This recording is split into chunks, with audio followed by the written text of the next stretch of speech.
This is Four Roses, and they say there's 4 different bourbons in the blend. Let's see if that's added enough complexity in this week's whiskey review.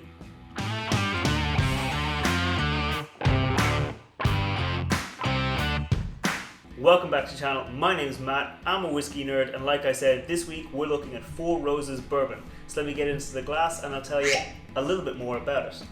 Now, Four Roses are actually kind of interesting because their distillery uses 2 different mash bills and 5 different strains of yeast to create what they say are 10 different types of whiskey. The mash bills are mash bill B and mash bill E. Now, I'm not sure what happened to mash bill A, C, or D, but we're not going to ask about that today. Mash bill B has 60% corn, 35% rye, and 5% malted barley, whereas mash bill E has 75% corn, 20% rye, and 5% malted barley. So you'd expect mash bill B to be maybe a little bit spicier, a little bit heavier with those kind of herbal, botanical notes you get from the rye, whereas mash bill E will have, because it has more of the corn, it'll have more of that sweetness. But they are both going to be quite sweet whiskies because they are above that requirement of 51% corn to be a bourbon. And then to these 2 mash bills, Four Roses add 5 different types of yeast. They add a yeast that gives delicate fruit, that gives rich fruit, that gives some herbal essence, that gives some floral notes, and that gives some light spice. So you can imagine that these different yeasts, when they combine with the different mash bills, they're going to give maybe some different kind of aromas, different flavors, and different tastes. And now, I will say that different yeasts is not uncommon. So some distilleries will use a brewer's yeast, typically used in beer production, a distiller's yeast, more often seen in whiskies or vodkas, things like that, or even a vintner's yeast, which is used in wine production. That's where they want to get more of those kind of floral, herbal, fruity notes out of the whiskey. So Four Roses claim that they can get 10 different types of whiskey out of 2 different types of mash bill is probably not all that far-fetched, and it probably does deliver some different flavors in the whiskey. And what they've done for this small batch release is they've taken 4 of those 10 different whiskies, blended them together to create a consistent profile over the years. There's 2 each from the different mash bills, mash bill B and mash bill E, and then 1 each of those mash bills has the rich fruit and the slight spice. So you can expect there to be a good bit of spice and a good bit of fruitiness coming through this whiskey.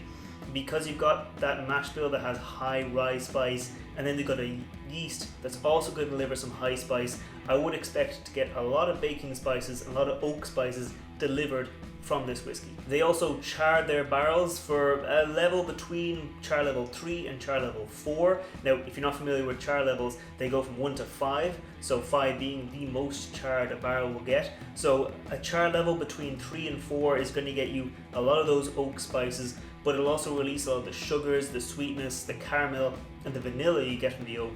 So it's probably going to be leaning quite heavily into those sweet and those spicy notes. And then for the age of the whiskey, it's somewhere between 6 and 8 years old. They don't state exactly how old it is. Now, it is a straight whiskey, which means it's at least 4 years old. They have said that nothing younger than 6 years goes into the blend, but that's not confirmed, but I would take them at their word that nothing younger than 6 and maybe up to 8 years old is going into this whiskey. And now that's more than enough talking. This whiskey's had plenty of time to rest, so I'm going to go in for the nose. Definitely leans heavily into that sweetness. There's that corn sweetness right up front. You got a bit of caramel, a bit of vanilla, those classic bourbon notes. There's a bit of peppery spice there. It's not exactly like a black pepper or a white pepper, but it's that kind of tingly peppery spice you get from some whiskies. That kind of note is coming through. It's probably from that rye inclusion in both of those mash bills. There's also a bit of that oak. Oh no, I wouldn't say it's charred oak, at least on the nose. It's definitely just that oak smell, the kind of oak taste you get on the nose. It's not really that charred oak that you get in some bourbons and some whiskies. It's just more like the oak spiciness, the oak flavor coming through. And that's kind of it on the nose. I mean, I'm not getting a huge amount of particular fruits. Now there is like a kind of a floral fragrance, a floral sweetness coming through, but it's not definably anything. Like, it's maybe close to a citrus, but it's not definably any particular fruit, at least on the nose. So I'm going to go in for the palate and see how it goes. Okay, definitely two things stand out on the palate. First up is that kind of oaky, spicy bite that comes through, hits you, but there's also this nice creaminess. So the oak spice is there, the oak flavors is there, but it's got this nice kind of wrapper of creaminess, so it doesn't hit you right away. And then that oak is kind of dissipated a little bit, softened a little bit by that creaminess, and then you get the other kind of flavors coming through. Definitely some caramel sweetness, maybe something like a vanilla pudding. That kind of, if you imagine it's like a custard, it's like a pudding. It's that kind of thick, almost vanilla flavor that softens everything around it.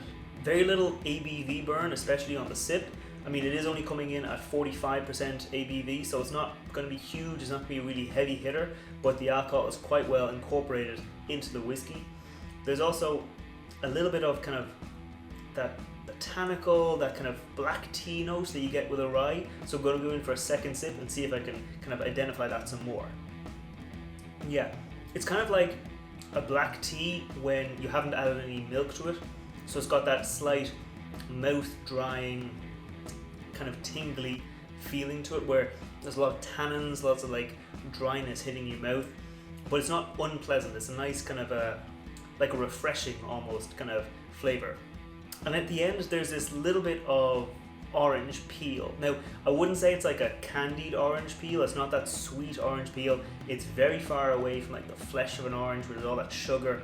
It's more like almost as if you've bitten the outside of an orange, so you get all those orange oils, the kind of the sharp, the kind of citrus note coming through. That's kind of the flavor that comes through on the end of the palate. So I think it's about time I go in for the finish and see how those flavors evolve and how they stick around in the finish. Cheers. Okay, so as it's fading away, like I said, you get that punch of oak, then you get that kind of creaminess, that kind of vanilla sweetness. Then that fades away, the oak comes back, you get that citrus, you get that black tea, the citrus is fading away, and then you get this, just again, that oak and the black tea, and a little bit of sweetness, just like a general sweetness. I wouldn't say it's particularly like a caramel or like a toffee.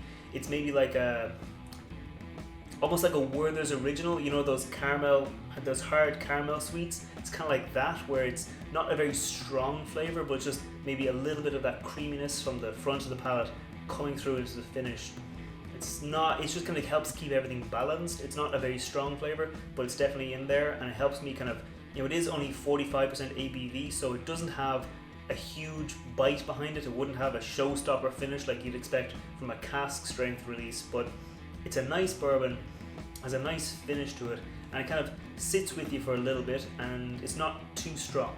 And that's kind of what I was hoping for this whiskey. Now, I was in the States recently, I picked up like a dozen bottles, picked up like 8 bourbons, 3 ryes, and a 4 grain whiskey, so I picked up loads of different whiskeys, but I was hoping to get some good top shelf whiskeys, and also some kind of mid shelf whiskeys like this one, where I could use it, I could drink it, but if I used it in a cocktail, I wouldn't feel very guilty, because there are a bunch of bourbon cocktails that I want to try out with different whiskeys, with different bourbons, and I want to kind of enjoy different bourbons in them, but the prices after getting imported for certain bourbons are very high in Ireland, so that's why I picked up this one, and I'm very glad I did, because it's a nice sipper, it's easy to enjoy, you can definitely just like see myself enjoying this for, you know, kind of a long time, a couple of glasses of it, but I'm also not going to be very guilty when I put this in a cocktail, and I've actually got a cocktail in mind for this one. I'm making a brown derby cocktail which uses grapefruit and maple syrup to add this nice kind of rich caramel twist on a whiskey sour. So I'll be making that with this whiskey this Friday. So if you want to see that, make sure you subscribe, because I put out whiskey reviews every Wednesday and cocktail recipes every Friday. So subscribe, you'll see them all, and until next time, sláinte.